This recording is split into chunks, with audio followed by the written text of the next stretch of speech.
Dean Gibson, Newcastle's culinary pioneer, welcome.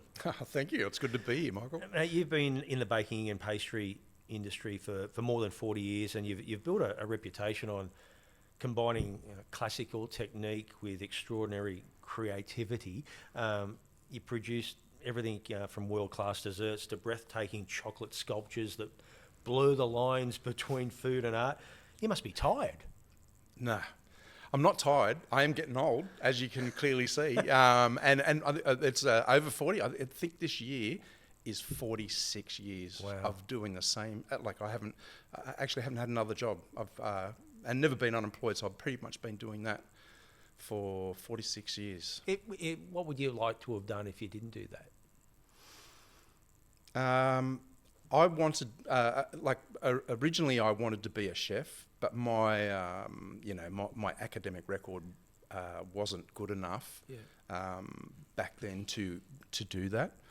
So then that led me through to, I was already working at a local bakery, and then that sort of fed into that area. Well, you've had an incredible journey. I mean, you built up a resume to be proud of, and you started at Bones Bakery at Edgeworth. Was it about 1980? Yeah, 1980. That's correct. All those years ago. I mean, did you think that you'd go from there to where you have? To answer that question, no, not at all. The reason for that is back, in the 80s, I wasn't even aware that a pastry cook could work in a restaurant or a club or or a hotel or manufacturing. So really the window was pretty small on the avenue. So no, it was really bakeries were all the same. Every town had a bakery. They're all doing the same sort of stuff. So no, I didn't. Not at all did I see like that pathway open up of really quite an exciting discipline area, really. Yeah. So at the time you think, I'm going to be stuck in a bloody bakery all my life. Yeah?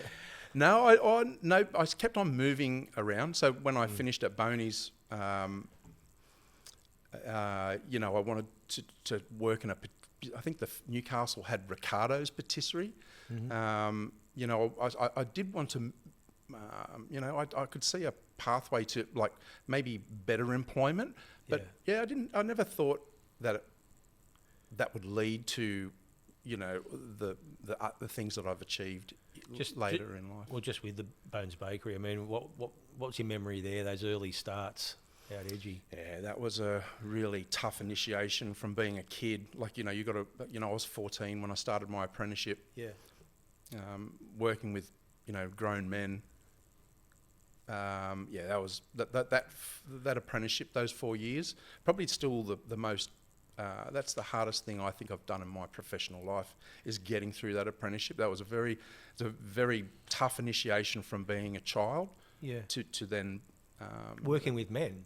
I mean, it's a totally different. I can totally get that because you're 14, you're going into an environment where it's like, I mean, it's tough enough learning a trade, let alone having to worry about everything absolutely. else on the side. And even like going from school to then waking up at 1 o'clock in the morning to then go to work, and the hours were really long. I do remember I was the first apprentice that had ever gone to TAFE with the whole group of tradespeople that worked there.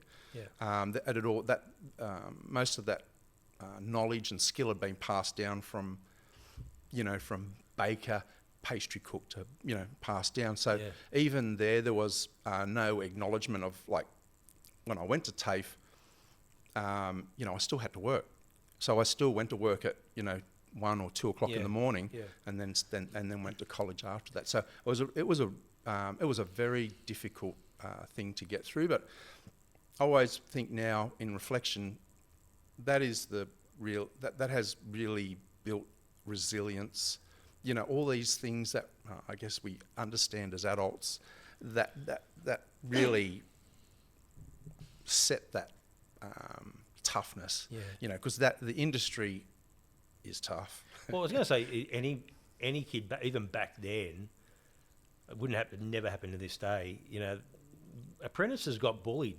back then. Some of the things that you have to cop, and I remember when I was a carpentering apprentice, the same thing, the things that they used to make me do, and yeah, the left-handed rope spanner and all that, the initial, but yeah, you're right, physical abuse, verbal abuse, intimidation, that was all happening in that workspace, and but the thing is that was the work culture for bakery, Aussie bakeries. They were tough, men, and and it was a very male-dominated sort of trade, and then you had cake decorators who were always female, and then it was very traditional, and that was the work culture, and it was tough. At that point, especially like the first year, you'd be sort of going, the physical and verbal abuse. I don't want to do this. Was there a time when you went, oh, look, it made me a better footy player. I guess. There were times where I really wanted to, there were times there, and even my boss, Boney, who I still kept the relationship all the way through, because he moved that shop to Waratah. Yeah. And I still used to drop in. I have a fondness, I understand why it was like it was, because that's what it was like for him. Yeah. Like the apprentices were, that they were treated poorly. So Boney would sort of see it and go, oh, well, that's just part of the course. Oh, look, I can tell you some crazy stuff that happened there, but, you can tell us one. If you, well, I get one that's just on the top of my mind now is I remember once I left work, and my job was, I might have been a second-year apprentice maybe, and my job was to look to finish the bake for the day, which is all pies, and I forgot. And when you burn something, that was a pretty significant mistake, right? And I was at home, and Boney turned up in the driveway with a trailer, reversed it in the driveway, opened up the trailer and unloaded all the burnt pies on the driveway, and went up to me and said, "You're going to work that off. So I don't get paid again until I work that mistake off." And I think there's a lot of things that happen then that you could just never get away with. But that was fairly, like, I thought that was, back then, was reasonable. Yeah. I'll tell you what, if that happened to me, I'd be going through them just see if there's any salvageable.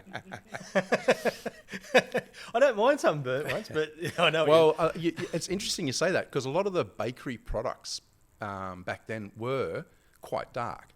Like, even if you remember, like, we were having this discussion recently about how our bread in Australia has got lighter in colour, where back in, I remember in the 80s, like a high top was nearly black on the top.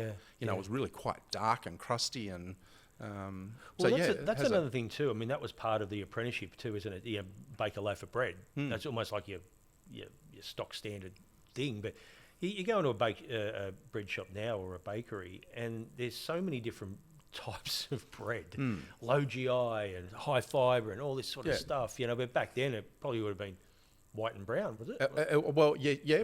Actually brown bread was white bread with brown colouring. Right. That was brown bread. So anybody who thought they were doing a service of having extra bran or any sort of additive... Please tell me this low GI is bullshit as well. Well, and the thing you got to remember too, back then, if you were baking bread, you had to have a license. Yeah. Like, you had to be a licensed baker. Otherwise, your that they would come and check.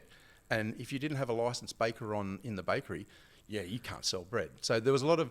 I think there's some of the things that I think sometimes I think talk about. Sometimes it's good to look back to go forward. And I think the respect of the industry, of a baker or a cake shop, that was a pretty valued thing for a town, right? Yeah. I think there's a picture of you. There you go. Yep, that's the early days, with a mullet and hair. Mate, mullets were back in the 80s. You couldn't. That was stock standard. You had to have a mullet. Yep. Making muffins, I think. And again, like in the early days, there was no technology for dispensing. Yep. Everything was done by hand. Yeah. There was a lot of hand skill, handcraft. It took a long time to learn that. Well, just staying on that, I mean, same with pies. Everyone's got their favourite pie. You know, I go to their local pub and it's almost like everyone's got a favourite. If you go to that pie shop through the day and you haven't brought a pie, a couple of pies to the table, you know. But these days, pies are so expensive too, aren't they? Well, they are, but there's a lot of. I remember even Boney was. I remember Boney talking about when the local fish and chip shops started to do hamburgers, and he was talking about the amount of labour that went into a hamburger, which is just like a couple of buns, and of course you're grilling the meat and you're putting the the salad and stuff on there, but the amount and you could get. I can't remember the cost then, but a burger was, about 80 cents more than a pie. But if you look at the amount of labour that goes into a pie, I mean, you've got to make the pastry, you have to cook the meat, you've got to laminate or make puff pastry, you've got to manually put that together, you've got to bake it. So there is a lot of labour that goes into a pie. So, I guess it's the customers. It's the customers. A hamburger's easy. Like, look what we've got to do just to get that product compared to. Yeah, there's a lot of manufacturing, even the amount of power that it takes to bake a pie. Yeah. I mean, like today, power. But if you've got baking ovens, they suck the juice, right? Yeah. You're using a lot of power, and that's probably when I'm out and about in industry, there is a lot of technology now available to reduce that, because power, the power usage is a big issue. Yeah. I mean, what makes a good pie? I think what makes a good pie is the pastry. You've got to have for me, a good pie has a biscuity bottom base. Yep. When I say biscuity, I mean like it's got a bit of a crunchy exterior, still soft in the middle. The puff pastry is not too flaky. And then the type of pie that I like to eat is still, I think, the traditional Aussie pie, which is just a fine ground minced beef pie. I don't remember, when I was doing an apprenticeship, we didn't have chunky beef with. Yeah. I think with the variety, it was, with the variety pies, they were always, you had less, pie meat in the pie, and then you put fresh tomato and onion on the top for tomato and onion. Kidney pies were literally chopped up raw kidney put on the top and then baked in the pie. Bacon pies were the same. So all the toppings just sat on the top. They're very local produce sort of manufactured products. So, well, we were talking about the other day, Darby's pies. Would that be a typical, the way you were talking about? The Darby's pie. Anybody who's the old-fashioned one. Yeah, probably. I don't know who, but it would definitely be the age group listening to this pod. You would have to be in your 60s and 70s sort of to remember, I think, lining up for an original Darby's pie. Yeah. His recipe was pretty simple. It was ground beef, white pepper, black pepper, salt, and he had nutmeg in there. I remember Boney when we got the recipe. Yeah. So he gave you the recipe, didn't he? Yeah, well, he was at Hawkins Village retirement village, and he came in for a while he was still healthy, and he came in and you used to tell us the stories about the original Darby's pie. So he had maybe 3 people who were just mincing the beef. They were mincing the beef on site. So really, that's a fresh. Yeah. That's a pretty like a Darby's pie is a pretty. I think a Newcastle icon, really. Yeah, and I suppose too. I mean, sadly, over time, particularly Darby's, someone took it over and they made it more commercial. Opened shops everywhere to the point where they're making it in bulk, and the quality. Would it be fair to say that when you're doing it in such vast quantities, the standard goes down a bit? It's more about getting them out. Down to $1 pies, and people I remember and everyone that. loves anything for $1. Yeah, I remember that. Well, I worked for Darby's after my apprenticeship. There was 2 brothers that bought that the Darby's pie brand, and one of the older brothers, Stone, he came from a soft drink manufacturing in I think in Singapore, and the other brother was and they were German, and so they really changed that Darby's to a patisserie. So they brought in some, a French pastry cook. They brought in a couple of German pastry chefs, and they really changed that the products that they were making. And then they had a cycle where they really just tried to make as much money as they could, which is normal for small business. And that's where they started mass manufacturing pies. Yeah. And that's where that dollar pie came in. And then, of course, the quality of the meat goes down. The pastry is different. It's not really, it's definitely not the same product that where it originally started. Well, I've got a venture for you. There's the Darby's pie shop, which is sitting on Derby Street where it used to be sitting. It's sitting there vacant now. I think reopen it as Darby's. Change it. Well, keep the name, but change the words. Darbies, Darby's. Yeah. And I reckon it would work. Yeah. It's like people will go, we're in Derby Street for old time's sake, let's get a pie. What would be interesting is to actually recreate exactly how it was intended, that pie. Yeah. Because if you tried that pie, it really, that's an Australian historical culinary product. Yeah. Do you know what I mean? Yeah, yeah. And yes, it is forgotten.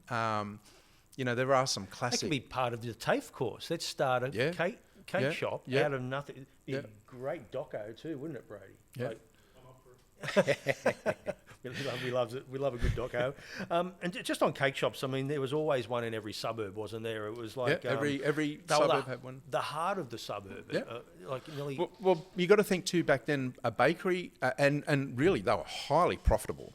I remember Boney, in Edgeworth, he was the first one to have the shark cat boat because he loved the fishing, and he had a Bronco, it was a very profitable business, but he had there was no competition for fast food, right? So there was no Sizzler or sushi or pizza or Macca's or look at the options now for lunch. I mean, you could eat whatever food you want.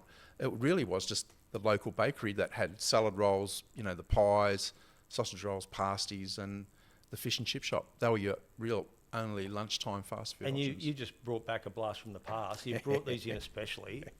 Look at these beauties. They're jam donuts. Wait. There's nothing more nutritious than getting dough and deep frying it, rolling it in sugar, and then injecting it with jam. And here's one of my favourites. You brought this in, the old-fashioned rock cakes. Yeah, that's one of my favourite. I really like a rock cake. Well, and plus you got the jam, little jam on the top as well. Yeah. But that's the thing too. When you find a place like this, find a place that sells them, it's like, oh my god! You see the vanilla slices, the cream horns, the cream buns, finger buns. Is it a case of now it's just easier just to let's stick to what we know? We do everything else. You've really got to. Look, the industry has changed so massively, Michael. Because back then, every town had a bakery. The products, they're our Anglo-Saxon cultural heritage. Yep. And I just the industry now is so fragmented because you have there's no set of training or set of rules for anything now. We've got really French patisserie now is still king, but I remember when Italian patisserie was really it really changed our industry in Australia. Yeah. So I think culturally, we're a nation of a lot of migration. So of course, food has changed, quite drastically. I mean, you've been teaching at TAFE for nearly 27 years now, is that right? Oh, I don't know. It's a long time, mate. But are these are sort of things that every now and then you go, we're going to do some rock cakes today. Well, the interesting thing about the training is that there's actually a really lot to learn about, let's take the rock cake, for example. There's a lot to learn about skills and knowledge about our trade by making a rock cake. So you've got, in the beginning, you've got, you have to rub the fat through the flour, and, there's a mixing method for that to deal with the high protein flour that we have in this country. And then you've got to condition the fruits. You've got to make the batter, and then you've got to hand drop it. Like that photo there, that skill set, we still teach hand skills. Yeah. And then, of course, if you look at the bottom of the rock cake, depending on the colour on the bottom. It takes a lot of baking control as well. So there's a lot for students to learn about not so much a recipe, but because it is easy. It's easy to get distracted by recipes when we're training apprentices, it's really skills and knowledge. We're not training recipes. We're training, the fundamental skills and knowledge to work in industry. Is it a dying art? Well, look, it is like all industries and trades. We've got some pretty significant problems with attracting, candidates to baking and pastry. Yeah. We've my not suspicion, but with my involvement with Shane and John in that skills for trades, and also my experience with working with competitions overseas and seeing how other cultures respect trades. Yeah. I think in Australia we've got we definitely have a problem with trades, with the way that we promote them to school leavers. Yeah. Promote that as a career pathway. So yeah, we do. I wouldn't call it I don't call it a dying trade, because there's still such a high demand and a desire for these because we're the dealers of sugar and fat, so we're dealing treat food, and that and that is always going to be in demand. So I think the one thing I noticed is that workplace training has now that's taking the shoulder load now. Yeah, and you mentioned too, sometimes you go overseas and train. You mentioned you went to the Maldives. Yeah, and correct. it's almost like to train up. Was it a? That was crazy. I went over for a month to work on 3 of these islands over there. So I was away for a month, and it was they were in a transition in the Maldives of their expat. They had the expat leadership, so the French pastry chef, the Austrian or the Swiss GM and the German chef, they had been replaced by mostly a Sri Lankan workforce. Yeah. And because there is no training other than what had been there before, there was no way for those pastry teams to actually innovate or make anything new. They were just following what the last pastry chef had done. So when I was employed to go over there, it was really to fill that gap, and then we also, a lot of desserts, chocolate making, airbrushing, a lot of techniques that were desirable from what I'd learnt through competitions. Yeah. But that was just a crazy place. Was that a case of you saw that? Was their work ethic wanting to learn? Oh, absolutely. Compared to hungry, no really disrespect hungry. to your current students. Absolutely. The workforce, the Sri Lanka, it was mostly a Sri Lankan workforce, and they all wanted to come to Australia. Yeah. They all knew about how great this country was. But what it did, though, Michael, it literally took me back to to the 2000s of how we in Australia we had that real regimented system where you had like ranking. Yeah. So you had like a head chef, sous chef, chef de partie, or senior chef de partie, commis chef, demi chef, apprenticeship. Yeah. And there was no quick way of getting to the top. And it was a system that had been brought to Australia actually from the Olympics that we had in Melbourne. I think it was in the 50s.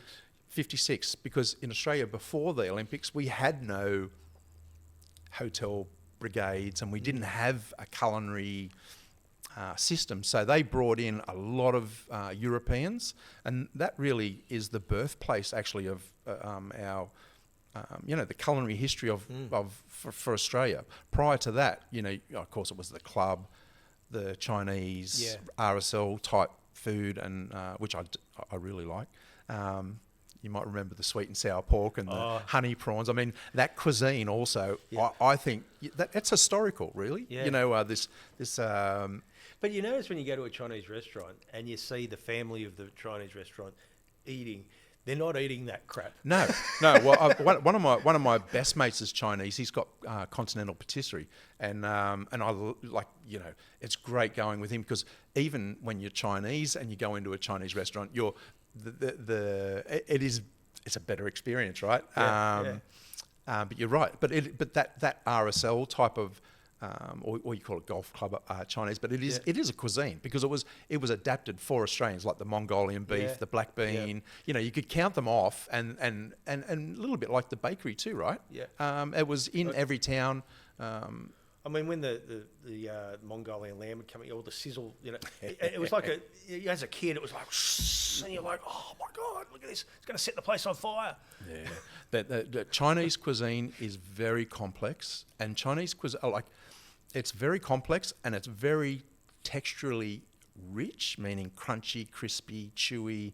Like it's, I know with cuisine, we look at the French and all these other refines, but Chinese cuisine is very good, very complex, and I think, a little bit underrated. And you have to think too that, that Chinese culture has been in this country for as long as, that Anglo influence as well. So, there's some good stuff to be reviewed in that area as well. I'm going to chuck you a few curly ones every now and then. A spaghetti bolognese pie, right or wrong? Wrong. I disagree.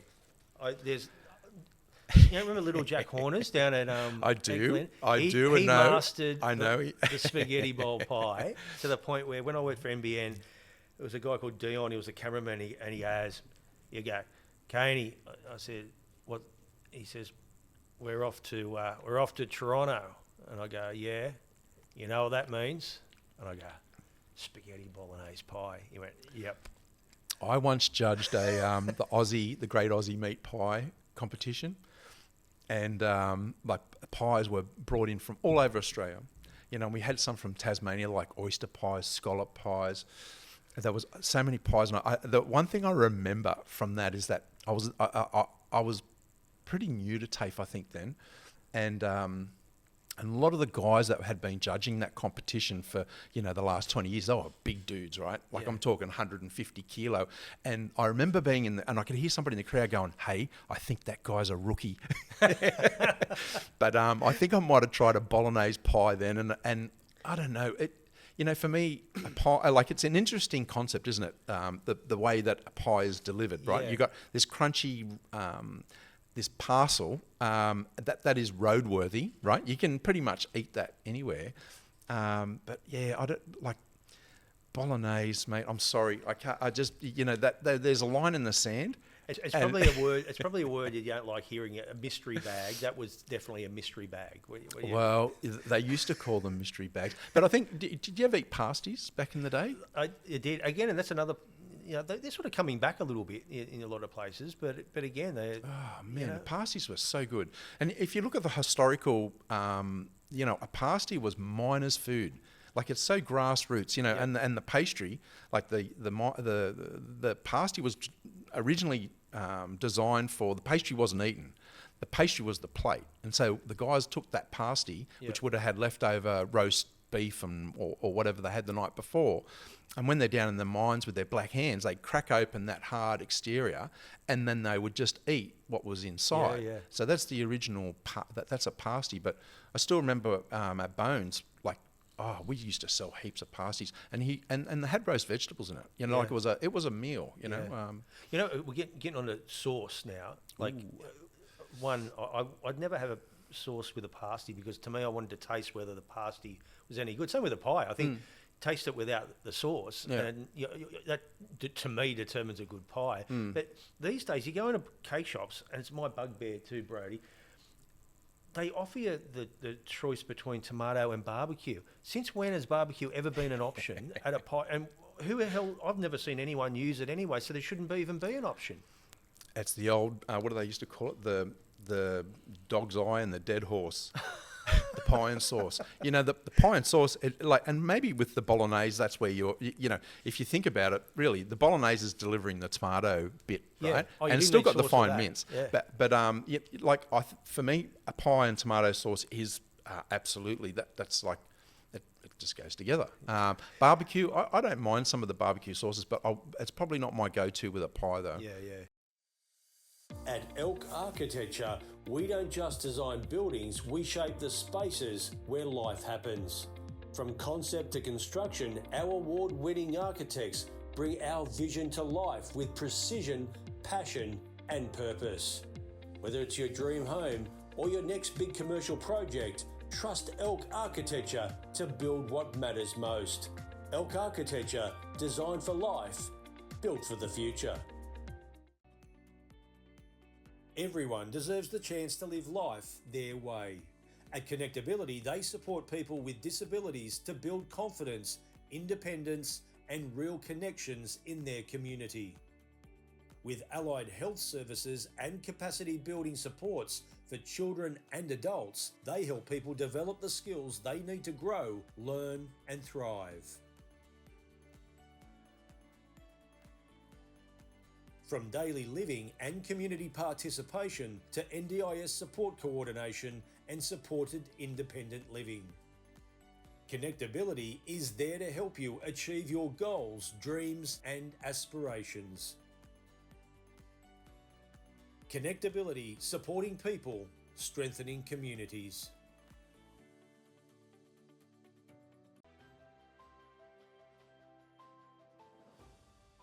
Escape the city and discover the magic of the Hunter Valley with HV Tours.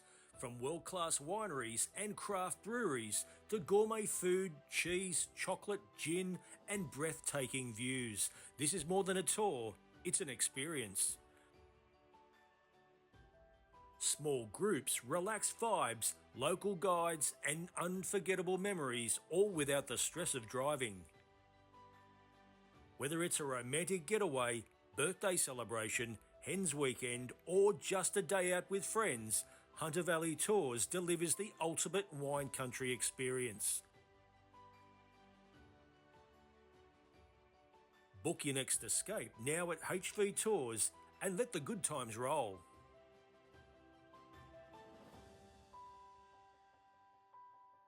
I'll rattle off some of the places you've worked at, world-class restaurants and patisseries. Neil Perry at Rockpool, Adriano Zumbo Patisserie, John Raleigh, Textbook Patisserie. Yeah, John. Any more? Name a few more. The industry. You got to remember too, the industry back then. Like the best way to explain it, and I'll answer that question this way, is that when I was a pastry chef at Rockpool, we were the biggest pastry brigade in Australia at that time. I think over the group we had 13 apprentices, and everybody went there because they wanted to chase that. That was the pinnacle. Working for Perry then was. What was he like to work for? It was for he was great to work for. Like for me, it was like he was the best chef really in Australia, and even globally, I think he was in the top 10. I think he was great to work for because he was always breaking ground. Yeah. He was tough. He was a tough guy. Had high expectations. The thing I appreciate the most about working for Neil is that really opened up a lot of doors for me, but that really set the foundation of my skill set that you just can't. You could never learn, Mediterranean, French, Chinese, modern Australian cuisine. It just there was no training for that. So I think we had Ed Halmonkey. Was one of my junior pastry chefs. He went on to Better Homes and Gardens. I think he's got a bakery in Sydney now. Adriano was one of my apprentices. The group's pretty profound because they all went and did things too, right? John Raleigh, that was a little bit later actually when we were doing the pastry team. So I was one of the founders for Team Pastry Australia, and John. Who's incredibly talented but highly volatile young man. But a lot of the creatives then were a bit like that. But that's the thing, you got someone like that, leading Rockpool. I mean, you sort of you can't help but go wrong. Not go wrong in a way. It's like, I don't know, did you feel like going there? I mean, it's great to have Rockpool on your resume. Oh, well, it still is. It's one of those places that you work that you can still go. Yeah. I worked at Rockpool, and everybody, you know, like it's such an iconic Australian institution. Yeah. Not even because Neil just turned out so many awesome chefs and pastry chefs out of that machine. You know, you got to remember too, Rockpool at his peak was the same. He had the same amount of staff as Mitsubishi Australia. Wow. Before they folded that, you know, when we were making cars in Australia. Yeah. It was a machine. I think 7 restaurants. You know, had Qantas. Yeah, it was a monster. And I suppose, you know, when he had some great chefs under his roof, if they went on to want to do something, was he a person that just wouldn't stand in their way and go, absolutely, I want you to succeed? It's a funny thing because a lot of people didn't leave. You know, like his apprentices would then become, you know, he was very good that way with his staff, and he held on to his staff, and the type of person, the type of human that was working there was also a like very similar type of people, and I wouldn't necessarily say neurodiverse, but an ADHD, but they were all people chasing excitement and action and the latest, and you know, like because I still remember back then when, you know, and I had worked for Serge at the he was at the Regent Palace Hotel. Yep. And I remember when Rocket first came in, I'd never, like, we had iceberg lettuce, and then you've got these chefs that are bringing in these different lettuce mixes, and you know, like it was a very exciting time. That between you know, in the 90s to 2001, 2002, I think that was the peak of Australian cuisine. That's just my opinion, but man, there was some talent. And there was also some talented people that used to come to the restaurants. Tom Cruise? Yeah, met some pretty crazy people. Because, well, you know, Neil, Rockpool Catering was really catering to the elite as well. Yeah. And I did meet Tom Cruise in the bathroom. Expand on that, please, quickly. Well, I went to the toilet for a break, and that was at MCA Cafe, so Museum of Contemporary Art. That's where, and they had a right on the harbour, and it was Nicole Kidman's sister's wedding, and I came out of the loo, and Tom Cruise was washing his hands, and I went to the to wash my hands next to him, and he turned to me and he said, "They should have paper towel in here." As long as it. I didn't say anything back because I was just like, "Whoa, Tom Cruise." I'm glad he didn't say, "I feel the need for speed," because you're in the toilets. Yeah, and he's a short guy, man. It's funny when you see these people for real. You know, I remember he came on the project on Channel 10, and you're in the building, you know, working in the news. So every now and then you get some pretty big, heavy hitters there. And I'd always go down there and, you know, try and get a selfie with him or something like that. You couldn't get anywhere near Tom. Like there was security guards lined the corridors all the way to the dressing rooms. And all I could see these bodyguards, and all I could see was this little head bobbing, walking down the pass because he was just so short. But just staying with Rockpool, you go back to that, you're in this great environment.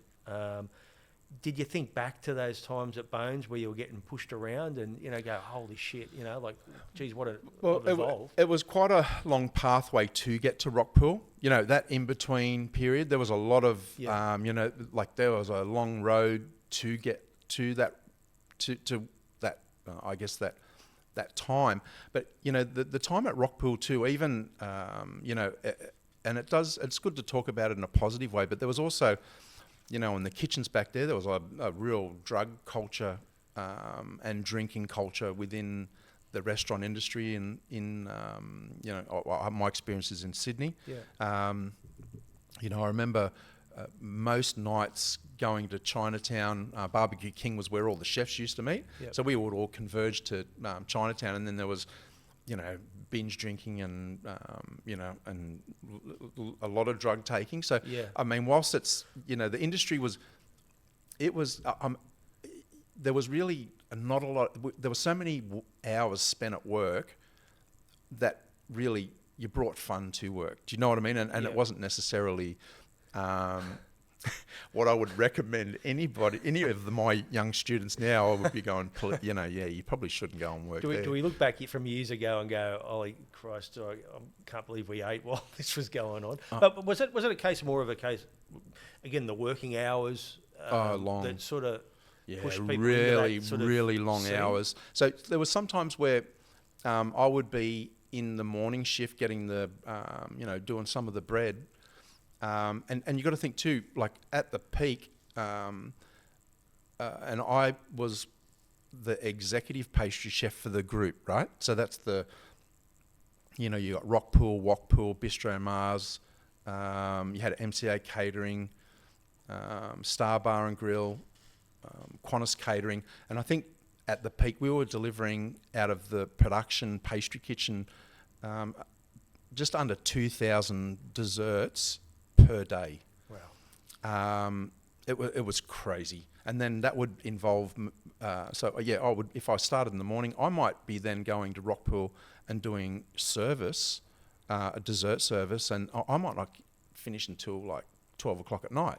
So they were massive hours, huge, and some of the functions, like we pulled off some, like Neil was doing functions for the elite, so.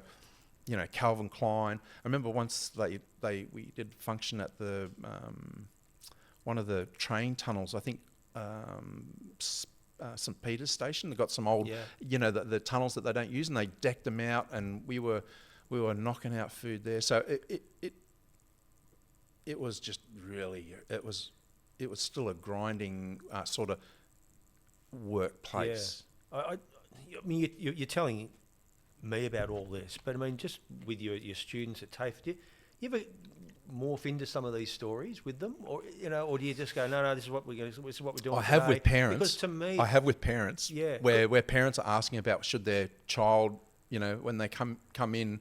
There was a time period where I would say, look, you've got to be aware that that these, if you're going to these elite restaurant crews, back then they were a lot of promiscuous,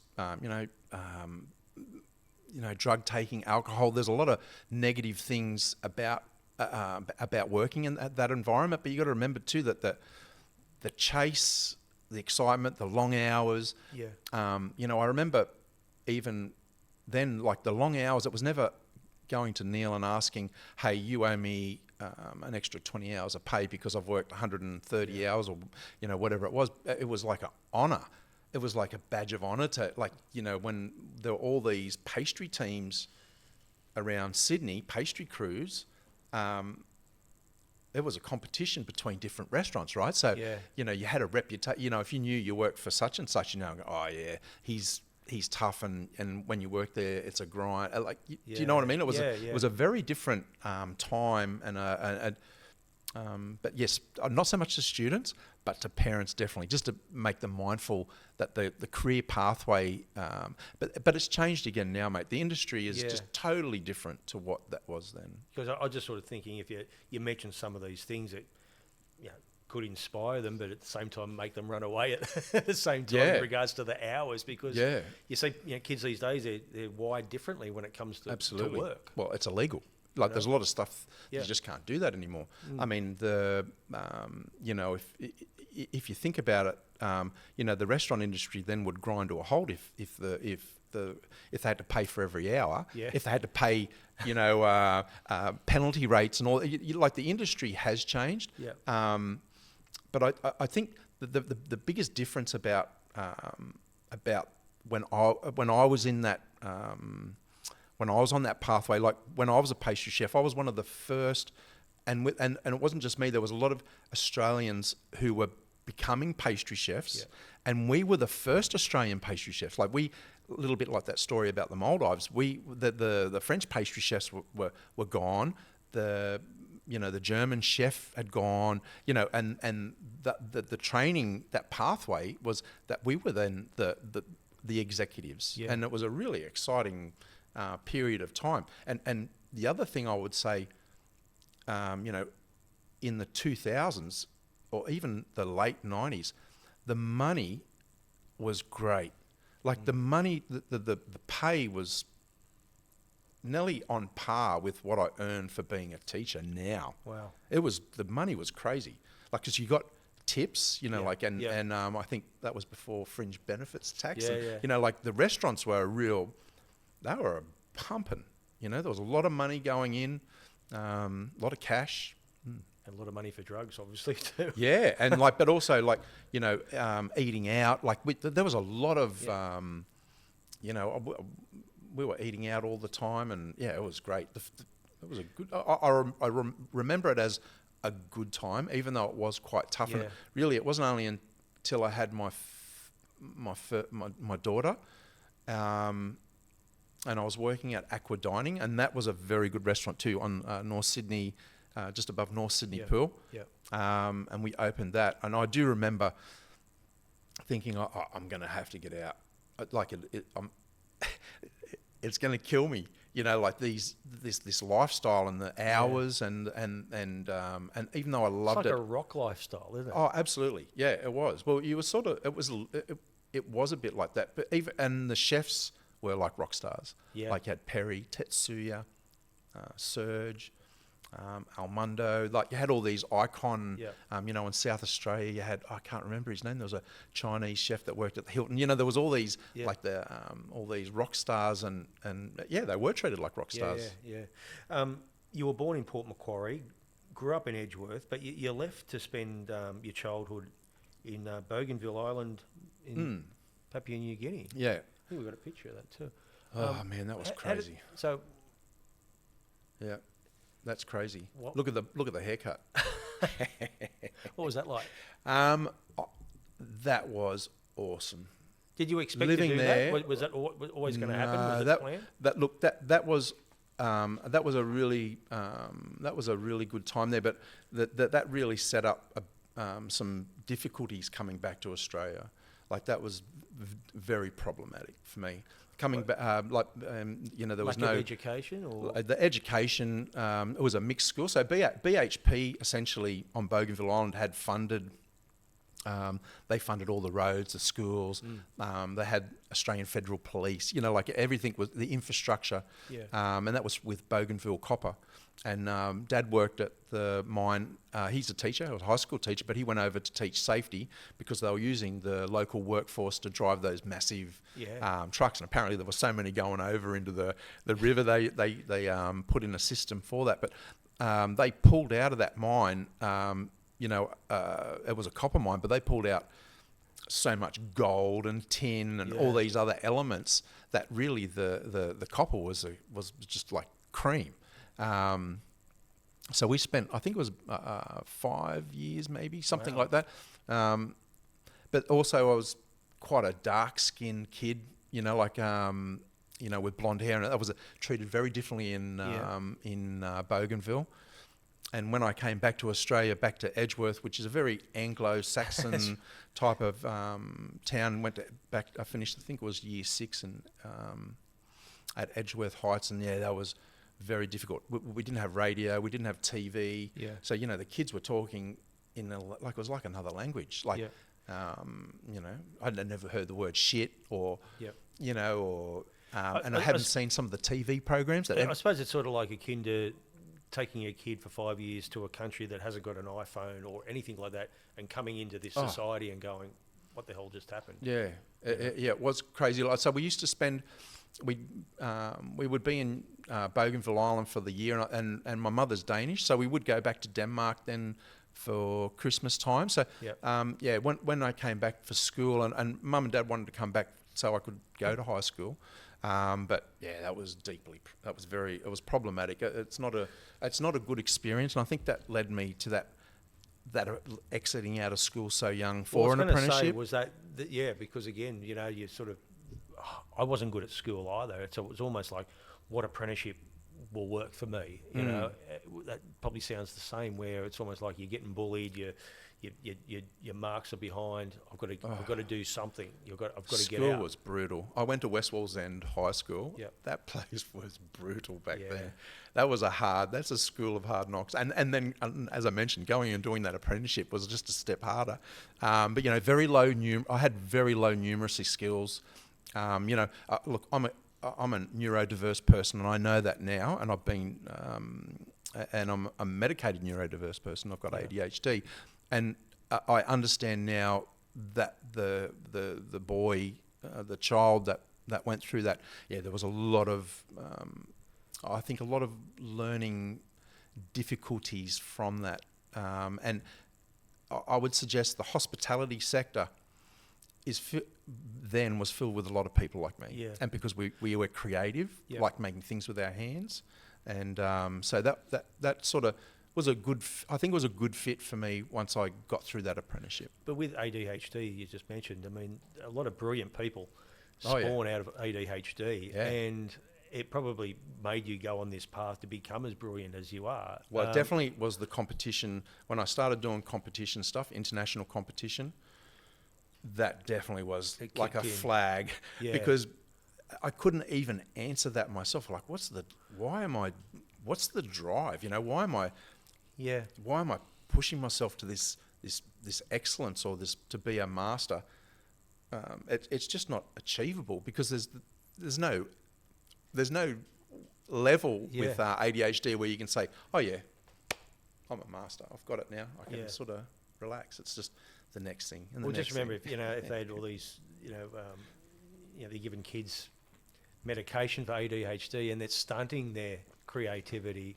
You know, if that was in back then, maybe. You know what? It's a very interesting thing when you talk about. There's a couple of things. I'm interested at the moment of these bubbles of adults with ADHD. Men and women from different areas. Where there's a high, these high rates of diagnosis. The creativity. I think the issue with ADHD kids and adults is that when you have too much control, and you think about school, there's a lot of control, right? Yeah. And the same with the workplaces now. Like where I remember when I first joined TAFE New South Wales, and I was really a trailblazer with the competition stuff, and the things that I was delivering them were cutting edge, and not what was happening now, but what's going to happen next year, because I had access to all that. There's so much control now in our society with, oh no, you can't do that, and you've got to follow this, and you can't move out of this lane. And I think that's where it really, somebody with this, with ADHD, that it becomes a real problem, and that's where I guess being medicated allows you to understand. Well, you can't work and have total freedom of creativity. So I think when you said a lot of incredible people who do have ADHD, you look at the time that they were incredible, and they were trailblazing. They had the organisation or the workplace or wherever they worked allowed that continuous innovation, and so I think that's my feel. Can you, with your students, can you see one or two of them and go, wow, this kid's got something? Oh, absolutely. Something that sets him apart from the pack here. Yeah. Oh, there's a huge representation of neurodiverse people in my industry sector. Yeah. And if you think about it, like hospitality offers that excitement, the continual change of activities, making things with your hands. Like it's a real pot of neurodiverse people. And yes, I do teach a lot of, and I have a passion really for teaching neurodiverse kids, and I do work extra and harder and make my time available to try and get these kids into apprenticeships or into work.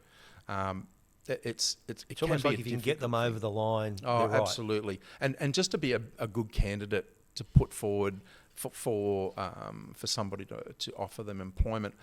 But I think the other interesting thing is, and we had discussed this with Shane Shane Williams and John Pryor, who have that Skills for Trade mission with, we had spoken a bit about, wow, being a neurodiverse teacher, teaching neurotypical students, and how even for the just the attraction of the neurotypical students of getting in on the motivation that you can project when you love doing something. Yeah. So if you know, like ADHD gives you that, that hyper focus and the channeling into one area, and even neurotypical students, they really respond to wow, this guy's so passionate, and so I think that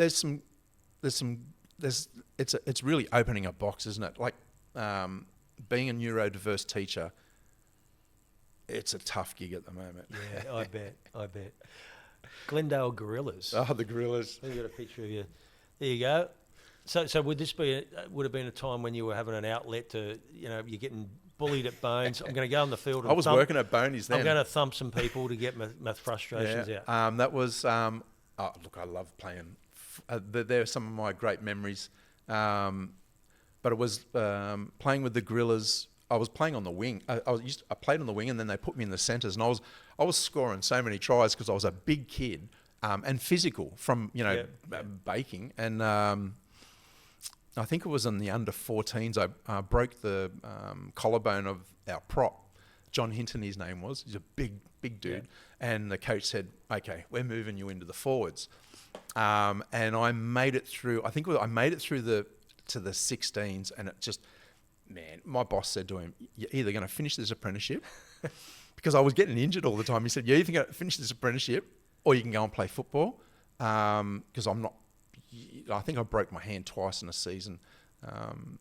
It was a great time. You just fall over and break your leg on that ground. It was hard as a rock. I know, right? Well, I remember training there.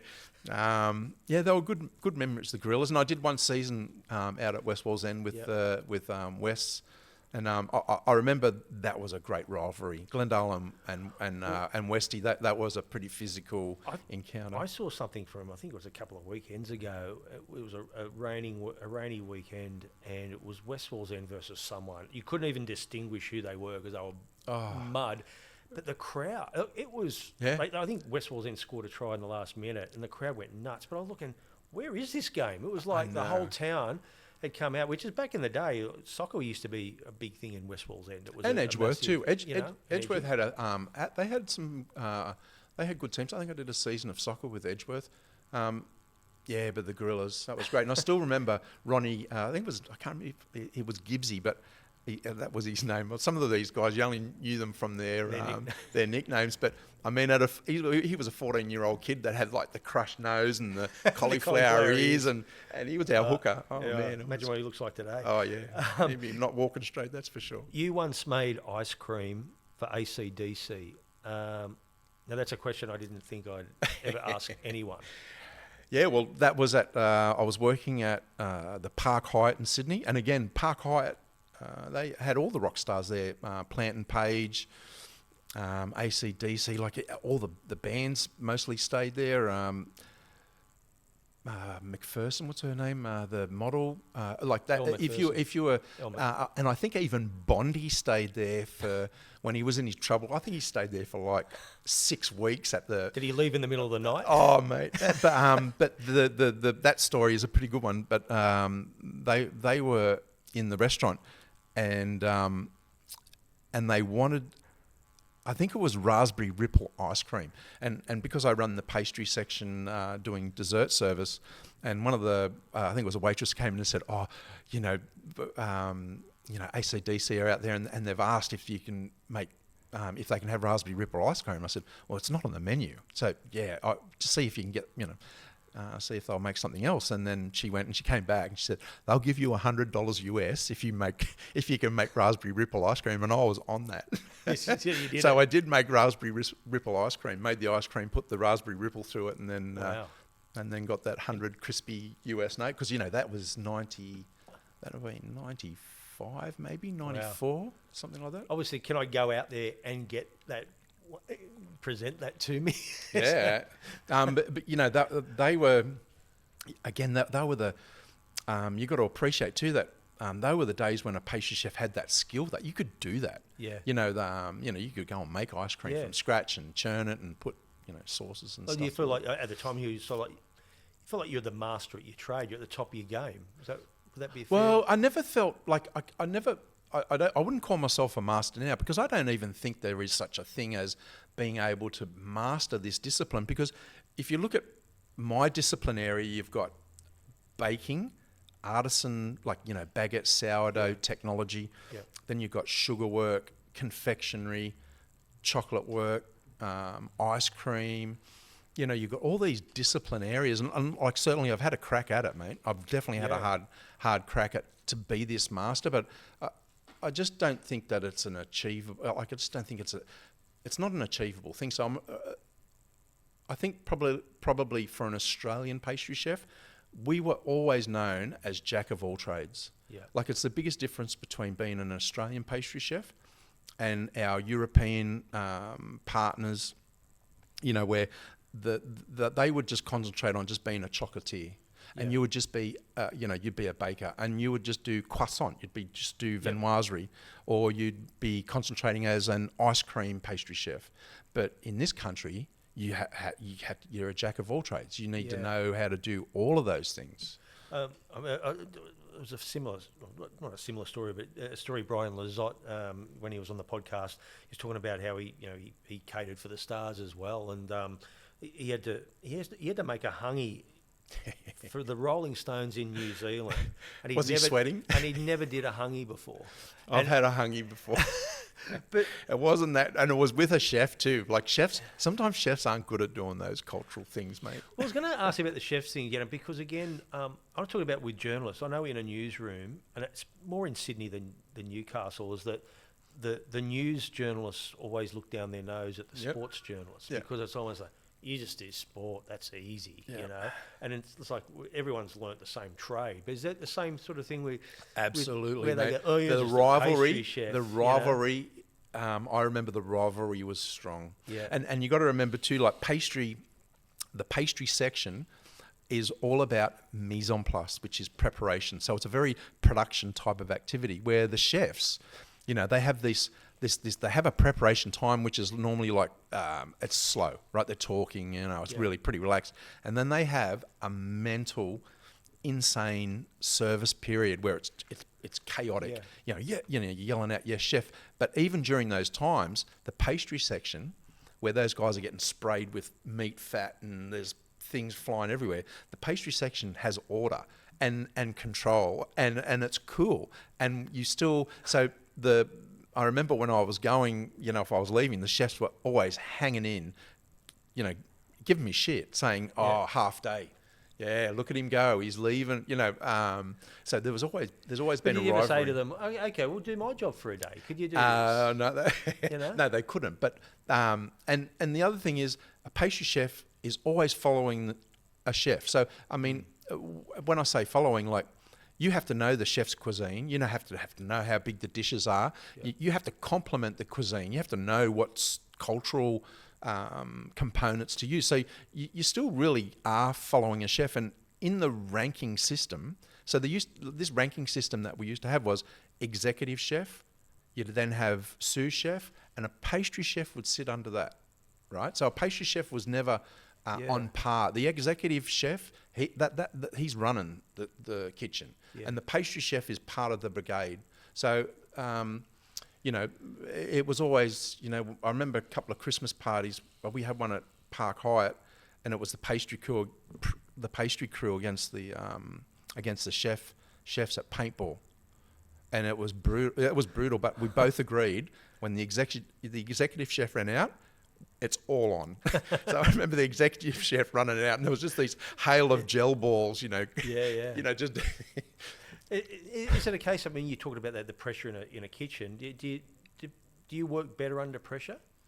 Yeah, I do. Absolutely. That probably, that leads into my competition life, and I've done a lot of competition, globally.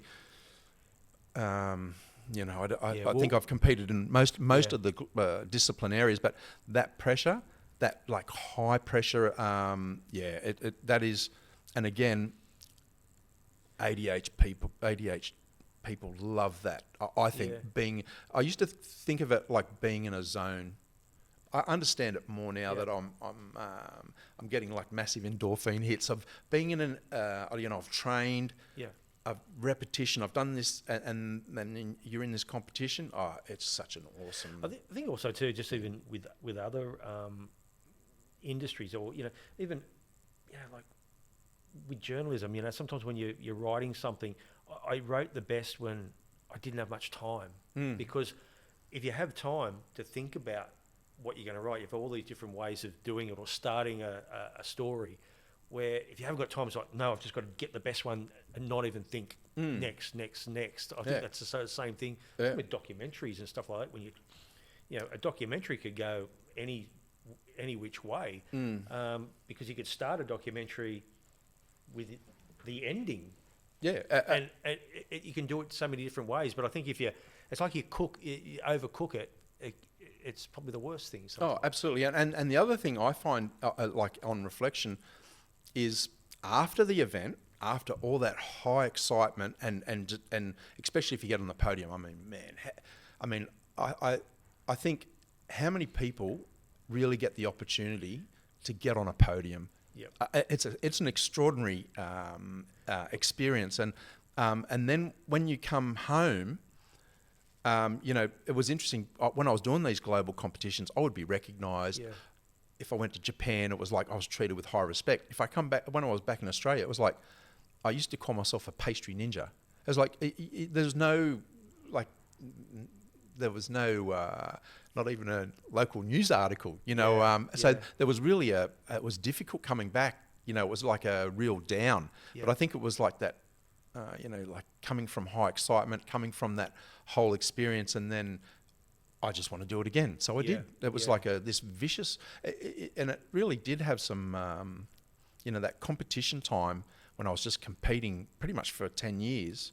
That had an impact on my family as well. Like, had an effect on my marriage. There was payment to be had. And I understand that now, that I understand my own mental health, that this was something that my brain was chasing, and I really didn't have much control of it. I just had this desire to be somebody and to, I don't know, it's a very odd thing to reflect on that. Are you looking to add just a little bit more spark to your relationship, or is it about just treating yourself? Then it's time to visit Confessions Boutique, with a huge range of premium and intimate adult products, romantic gifts and expert advice in a relaxed, judgment-free environment. Then Confessions Boutique is just the place. Whether you're shopping solo or as a couple, you'll be welcomed by friendly staff who know their stuff. So if you're ready to spice things up, then head to Confessions Boutique at Charlestown, because life's too short for boring nights. If you're chasing one of Newcastle's best craft beers, make your next stop Good Folk Brewing in Beaumont Street, Hamilton. Good Folk is all about brewing fresh, full-flavoured craft beers with character. Whether you're into crisp lagers, happy IPAs, smooth pale ales, or something a little different, they've got the brew for you. Grab your mates, settle in for a tasting paddle or a pint, and enjoy the relaxed atmosphere that's made Good Folk a local favourite. Great beer, great people, and great times. That's Good Folk Brewing, right in the heart of Hamilton. In the heart of the Hunter Valley, there's a place where every bottle tells a story. Welcome to St Clair Wines Pecolbin. Discover handcrafted wines, stunning vineyard surrounds, and genuine country hospitality that keeps visitors coming back. Whether you're celebrating a special occasion or simply enjoying the finer things in life, make St Clair Wines part of your next Hunter Valley escape. Proudly supporting the Incredible Lives with Cainey podcast, where great stories deserve a great glass of wine.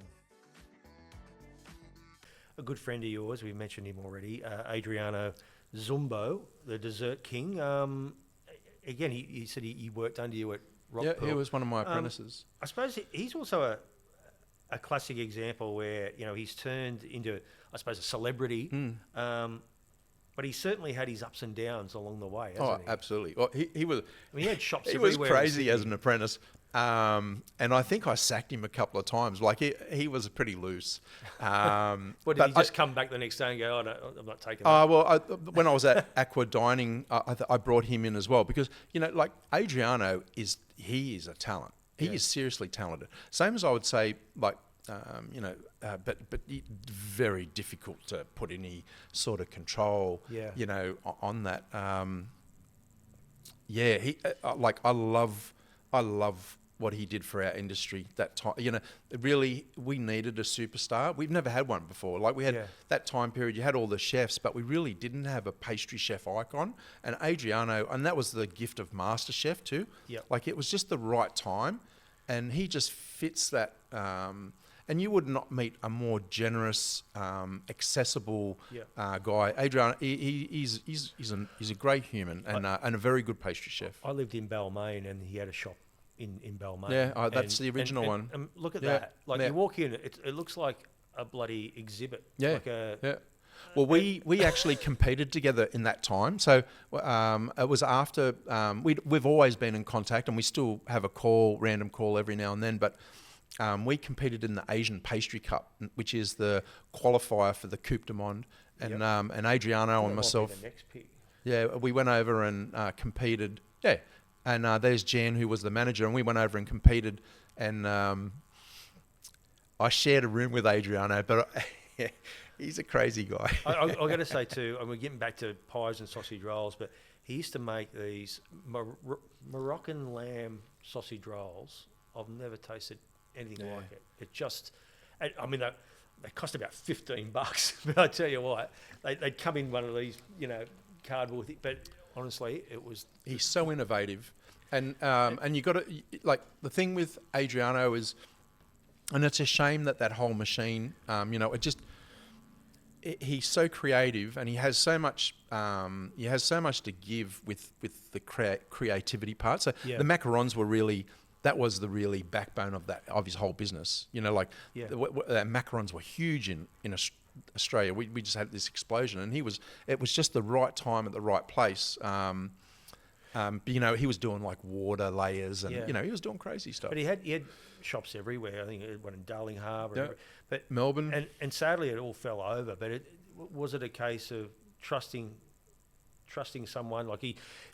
At the front end, he can do no wrong, but it's another thing running a business too, isn't it? Exactly, and I think we have discussed a few times in and around that, and I was really, it would be great to have Adriano, as a teacher, teaching students about the right and wrong things to do when you have a business. Yeah, because you can be creative, and they're probably not good people to run businesses. Do you know what I mean? Yeah. He's so connected to the craft. It's almost like he's better off just being the star pastry chef, absolutely. or dessert chef. Yeah. Going to big name places. I think he might be back now, but he's over in Italy competing in the World Gelato Cup. Oh wow! With another Aussie pastry chef, Ryan Stevenson from down in Melbourne, who's also very talented. But even that, he still has that passion. At this part of his career where he still loves pastry, and it's been an honour to. We did a function together. It was called Old Dogs New Tricks, right? And I'm the old, I was the old dog, and the interesting thing about that relationship with Adriano was that, I was his boss, and I really that first part was a lot of moulding and working, but I got the opportunity to learn from him, and there's nothing more. I don't know. It's a humbling experience to be able to learn from somebody that you were not responsible for, but you had a connection with their pathway up. So that was pretty rewarding. Now you are one of the few professionals who've competed globally in all disciplines: chocolate, pastry, gelato, patisserie, and baking. What types of comps are, is it, you say the old saying, jack of all trades, master of none, but I mean, that's a tough thing to master all those different. It is. It takes a lot of work and a lot of discipline and a lot of repetition.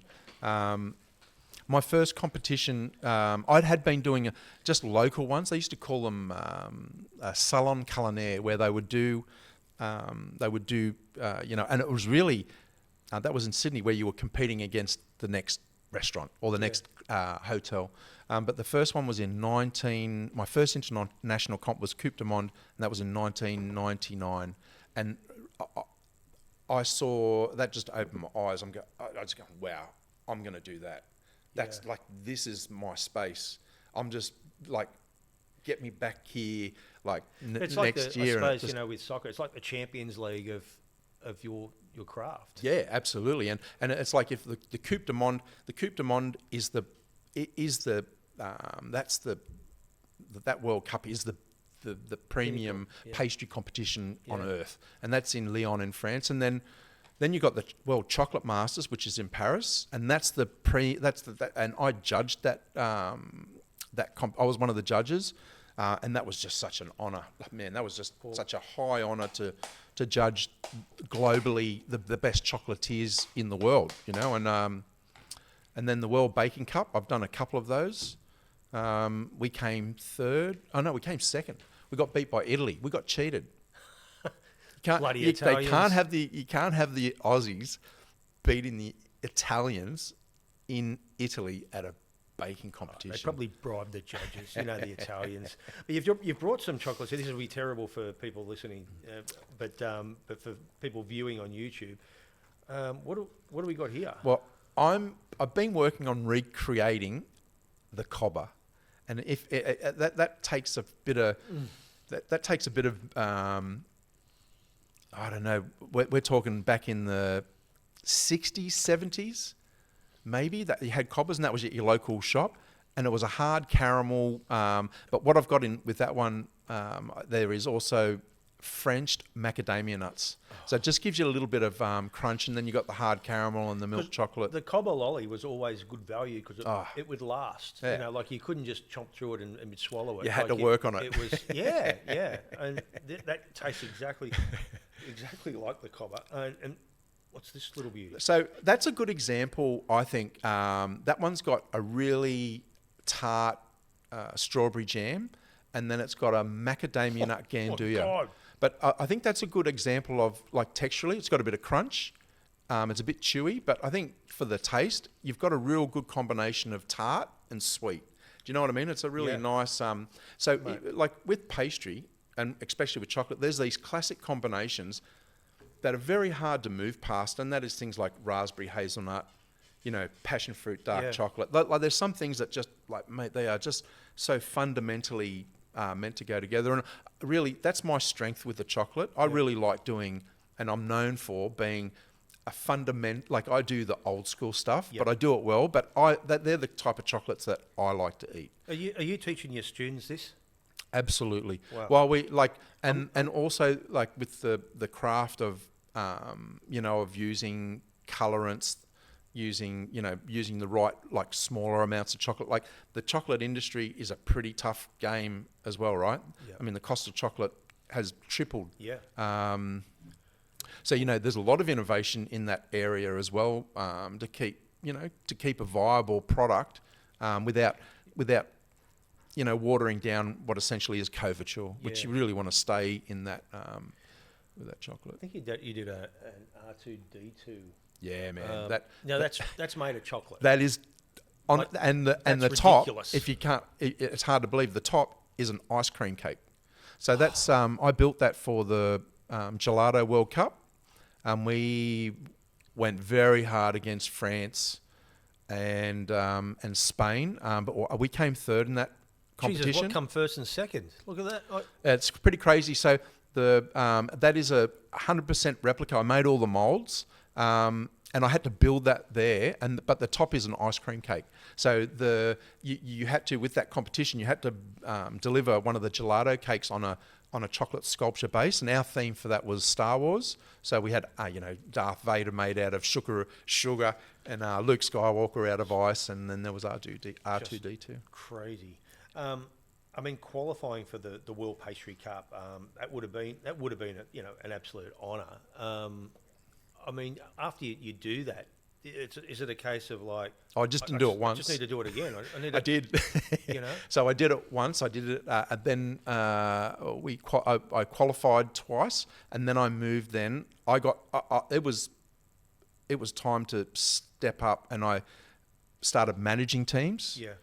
So that's when the most success we had was in 2013, where we did qualify, and then we went to the Coupe du Monde, and I was the the team leader and the manager for that, and we came 7th, and that's at the time Australia was just getting flogged. Like we were coming, but you got to imagine too, coming from Australia to France, we're travelling the furthest.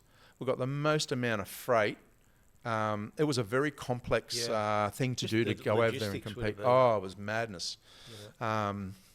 And I mean, I suppose picking the right team as well. Well, that's where exactly. And the thing I know about, and really it's like any competition. Like I think, whether you're playing soccer or whether you're a pool playing team or whatever, that if you don't have a team, and it's a little bit like a dictatorship too. No, it's not like you're really enforcing this is the showpiece. This is going to be the dessert. If you've got anybody in that team that starts to wander outside of the perimeters, you start to have problems. And you got to. So the Coupe du Monde, you have 7.5 hours to build something like that, plus the ice cream cake, plus a dessert. It is insane the amount of work and training that goes into that profession. But is that hard too, to have others doing it with you, and then you've got to have that trust? It's almost like you've got to be as good as me, because absolutely, and they're probably thinking the same. Yeah, the other way. Absolutely. And the best team, you'll see, like France historically has been so strong at the Coupe du Monde. Japan is another country that has a really rich history of competing. But the difference too with those cultures, I think too, and I have to say this, is that they also have a different respect for trades and trade excellence. Yeah. Like they've got this in France. They've got this thing, the MOF, the Medal of France, right? And you get that when you're a top tradesperson. Like you have to be, also you have to have had travelled professionally around the country at some of the top places. So they give these awards not just to pastry chefs, but to plumbers, elecos, so having the government award this trade excellence. And when you go to the Coupe du Monde, when they open it up, I remember meeting the French Prime Minister. He came and met everyone. Thanks for coming to the country. Yeah. When we went to Japan, we met the royal family. Yeah. And they came and talked to every team. Thank you so much for coming to Tokyo, to Japan, to compete in this competition. Yeah. Because this, they really had a high respect for this trade excellence and this showcase of skills. And I could never ever imagine, meeting Albo, coming. We just don't have that. I was saying, you sort of mentioned that before in an answer where you sort of said, like, did you wish that we had that culture in regards to, I suppose, absolutely. Respect and what you've just done? Yeah, coming back from Japan, I've been to Japan, I've competed, but also opened up the Japanese cake show, which sounds a bit small. I sounded a bit funny even when I got contacted. But the Japanese cake show, every single patisserie, bakery, confectionery, ice cream shop, they're all members of this Japanese confectionery. It is a powerhouse of an organisation. And when I opened up this Japanese cake show, I was on their national TV. It was really an honour. And I remember coming back on the plane back to Australia and going, man, I wish I was Japanese. Damn, the respect and the way that you get treated. Then to come back, and I'll go back in front of the class of my Aussie students, and it's like I always, you have to earn that respect all the time. It's not something you get to keep. Yeah. You need to continually earn that, it's a cultural thing for us about this. What's it like to be on MasterChef? That was interesting. I was on twice. Because what you see on television is totally not what actually happens. It's definitely not what happens. How do they do it? Like, 5, 4, 3, put everyone there? Yeah, it's TV. Yeah. And that whole MasterChef machine, I mean, that was crazy. You know, when that episode had gone, I remember going to Charlestown Shopping Centre at the Square, and I was there with my trolley, and I hear this, "Oh my God, there's Mr. Gibson!" And I turned around, and there was these girls like who had seen it. That was pretty strange, I've got to tell you. Autograph. Yeah, it was. It was. Yeah, but it's TV, man. You know, like, no, I'm not taking any. You know, to win that competition is, you know, you win in a TV show. Like I've done a few things with TV. It's TV. It's entertainment. Yeah. So, but I appreciate what MasterChef. Like, when there's good things and bad things about it. You know, everybody wanted to be a chef, but you know, certainly they you know, they highlighted being a chef. What's that? Masters of Chocolate. Also, Pastry Battlers. Yeah, that was a doco. That was a doco. I think. Yeah, that's a great. Do you know the Pastry Battlers, when we filmed that documentary, which is, you can see it on YouTube, right? Man, that's a good documentary. Yeah. I didn't make it. The guy there with the red shirt, he spent 2 years following us around. He came to France, and that documentary, like the Pastry Battlers, like, it is a story about the underdog. Man, you can see how hard we work there. And you know, the other thing about this story too is you can see how rich our multicultural background is when we've got Barry Jones, who was the ice guy, who's Welsh, Andre, who is American, and then we had Mintsu, who's was Taiwanese. They're all Australian citizens, but that was their background. I was Australian, being born. I was the only born Australian in that from team. Edgy. And then from Edgy, and then Jan Yao, who's Chinese. He was the manager. So I think that story really, I don't know. I was surprised that nothing really happened with that. Yeah. You know, I just thought it was it's such a great story. Yeah, if you get a chance to have a look at it, I mean, it's a good watch. Definitely will. As you mentioned, you're master of chocolate and chocolate sculptures, chocolate art. What is that? There's a picture of a dragon. Yeah, I'm working on a dragon at the moment. There we go. So, oh no, that was the eagle. Well, let's go into this. Yeah. So, well, this is probably so that eagle. That's a sea spray. That's the actual size. That's one of the sea eagles that we have around Newcastle. Can you see the claw size? Yeah. That is, and see. So this is in the corner. There's John Pryor. He's an industrial designer. So I guess this thing that I've been doing, where we built the shark. Was the skills collide. Correct. Yeah. But this thing, and we also did Bone Shaker. But we were the first in the world, to make chocolate move without any mechanics. So, meaning we built the mechanics out of chocolate. But see the seagulls that John's got on that. The seagulls flew. Yeah. And but that eagle, and that showpiece too. They're called showpieces, or that chocolate sculpture. See the wingspan. We built. That was the first chocolate sculpture to be built, elevated. Because normally they build them from the ground up. We built that from up down. Wow. So we've done a lot of groundbreaking stuff with chocolate. And I mean, how long was that exhibit up for? that was up for, we had that up for about a week. Because that's the thing too. I'm looking at the lighting. Did that come into a factor where it Yeah, did melt? there's all those factors that come in. So that's the partnership between Shane, John, and myself. And I've got to say, we're all neurodiverse people as well, right? We're always doing these crazy things.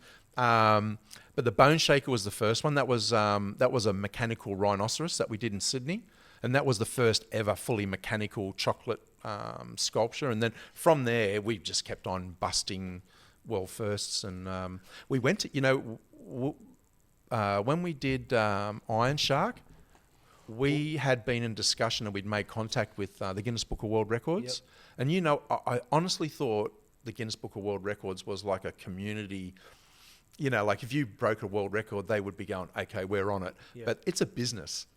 And I was really disappointed, like that we just couldn't bring in enough money to pay to get a record, because that's, it was, because we really did it. We were the first in the world, but we just... I think we've got a video on the Iron Shark. This will be the second video, Brody. Chuck on your cans, I think.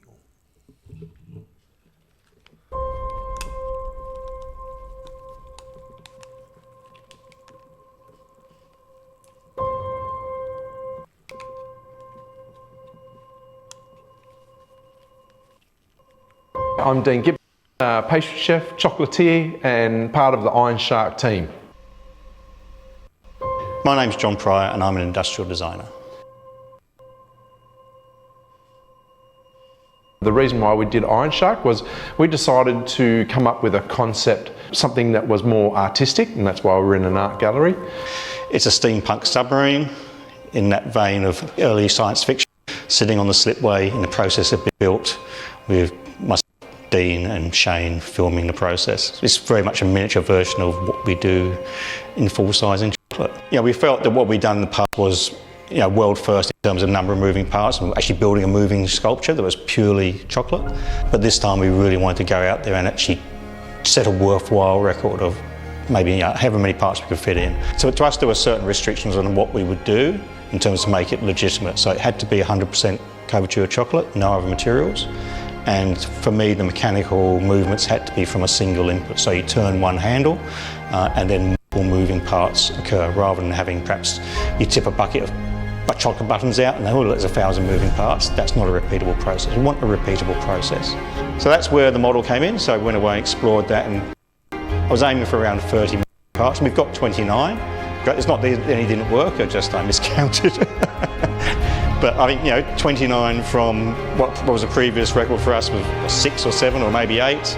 It's really stepped the game right up, and having this purpose-built space has really enabled us to do that. It is an expression of art. Just because it's made out of chocolate doesn't mean that I have to be in a trade fair. I think it's time to fit into that space. Look at the wood grain on the propeller. That was when we first started building that shark, to get in front of it, because that actually, and that's what you get with working with John. See the teeth? It's actually the right size tooth for that size shark.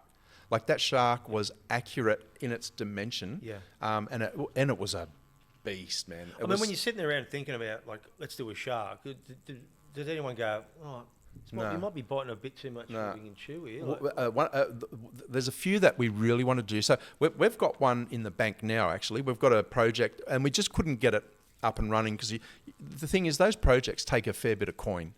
Because you need to bring in machinery, you need a place to do it. But we've got a plan to do a boat that will take 3 people. It'll have an electric motor, and we wanted to sail 3 people on Sydney Harbour in the world's first chocolate boat. The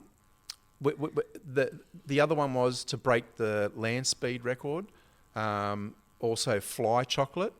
And then have the chocolate on the water. So there's no limit to the creativity and the innovation, and that's what it really is. And what I call this collaboration is that when you get to work with somebody from another discipline set, that's where the creativity and the innovation happens, right? So when I work with an industrial designer, you can make things move. It becomes mechanical, or you can, or when I work with Shane with his, with the film, and do you know what I mean? When you're pigeonholed, that's a little bit more difficult as a professional. But I think that's where that innovative area is, when you collaborate with other, creatives. And for some reason, it made me think of the cartoonist Peter Lewis that used to do the cartoonist for the Newcastle Herald. He was on the podcast, and he did an exhibition in the Newcastle foreshore, was it? Not the art gallery, the name escapes me. A mechanical fish tank, where he had a train going around and had strings coming down, and there was this fish that looked like a shark just going around, and it was the most incredible thing I've ever seen. But to even think about, I'm going to do this and make it out of chocolate, it blows my mind.